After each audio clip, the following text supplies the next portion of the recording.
so they can build homes, start businesses, and send their children to school. Then she reminded the audience that it was Tenorio who signed the controversial GovGuam pay raise legislation back in 2014, saying, "I never signed a law that gave me a pay raise. That is a blatant conflict of interest," she said. Elsewhere, the Democratic gubernatorial team of Senator Frank Uggan Jr. and his running mate, former U.S. Attorney Alicia Limtiaco, posted a new video on their Facebook page yesterday that suggests they're about to jump back into the gubernatorial race. The video is titled "Setting the Record Straight Part 1, indicating there's more to come.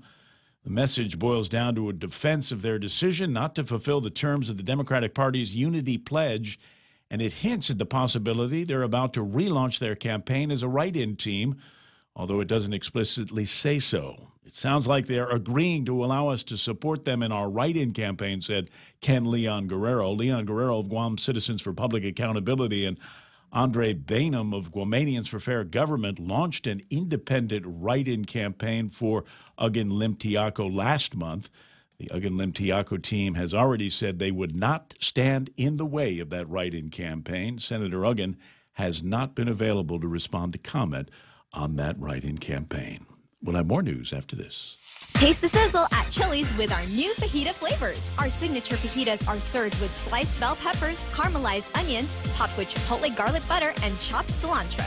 Build your fajita with over 16 ounces of tender grilled chicken, juicy steak, and a dozen pieces of seasoned grilled shrimp in the family fajita trio. All served with warm flour tortillas and fresh toppings like mixed cheese, guacamole, salsa, and pico de gallo. Experience bold, sizzling fajita flavors only at Chili's. More life happens here. UFC 229 on Sunday, October 7th.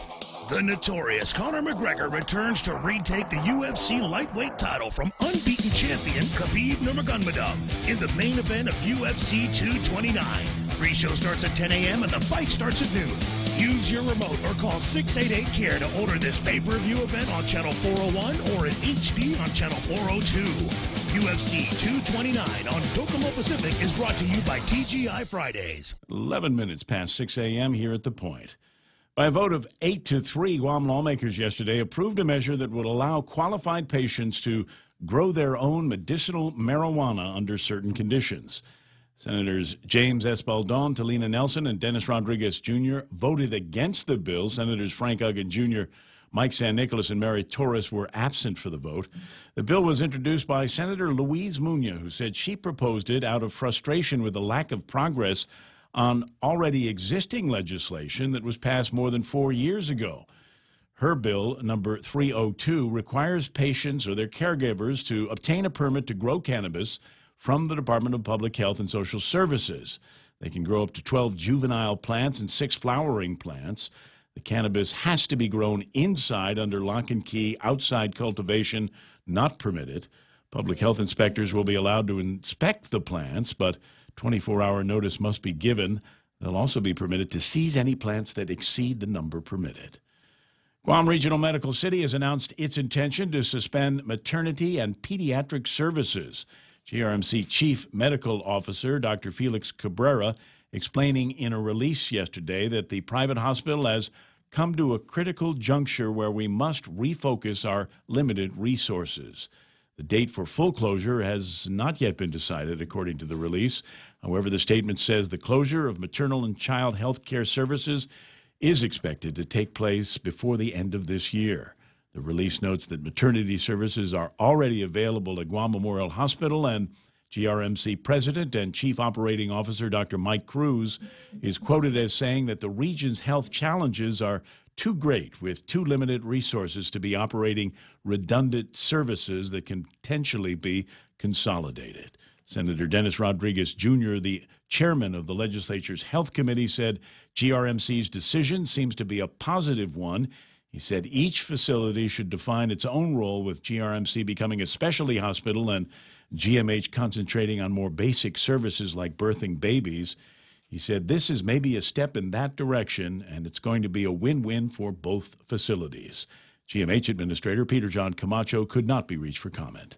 For these stories and more, log on to postguam.com or Pick up a copy of today's Guam Daily Post. Ray and Mike now, talking some weather. Partly sunny today with isolated showers, Kevin. Thunderstorms may be in the forecast as well. East to southeast winds, 5 to 10 miles an hour. Daytime highs 89 degrees. And overnight lows should be about 77 degrees. There's sunset tonight at 6:08 and sunrise tomorrow morning. Should be about 10 after 6 o'clock. Some heavy thunderstorms moving in late yesterday afternoon. You think there's going to be a repeat of that today? Yeah, perhaps. And even in the early morning hours. I know I woke up, well, my cat woke me up at about 2 this morning. And as I was trying to lay down and get just another hour's sleep, I could see the lightning flashing, hearing the thunder. That was quite an experience. Yes. Could see the same thing today, but that upper level low pressure area is moving away, so there's less likely a chance of that happening. But just watch out, because it could, with those light winds, anything that builds up over the island is going to stay pretty much in one place or be moving very, very slowly. So we're looking at heavy amounts of rain if you get any at all. All right, got that. Keep that in mind as you're making your way around later on this afternoon. 6:14, that's news and weather together here on The Point. Brought to you by Bank Pacific, where others put branches, they place roots. The Westin Resort Guam is excited to announce the return of Hansik at Taste. Experience the elegance of Korean cuisine throughout the years, infused with a modern Chinese twist. Their guest chefs from Korea will take you on an extraordinary culinary voyage. $36 for adults and $18 for children 6 to 11. From October 8th to the 13th. Come and enjoy the taste of Hansik Korean lunch buffet from 11:30 to 2:30 at Taste. Call the Westin Guam Resort for reservations at 647-1020. Roger, portions of the program brought to you by my friends over at King's Restaurant, and delighted to tell you that the lunch special today is beef tenactac. And it's not because, I've got this thing about beef tenactac. It's just that beef tenactac is Friday, and that means today is Friday. And that means we're launching into the weekend. Get it off to a great start with lunch at King's. It's Micronesia Mall's 30th anniversary, and to celebrate, we are giving away a new Kia Soul LX, a Mazda 3i Sport, the popular Honda Civic LX,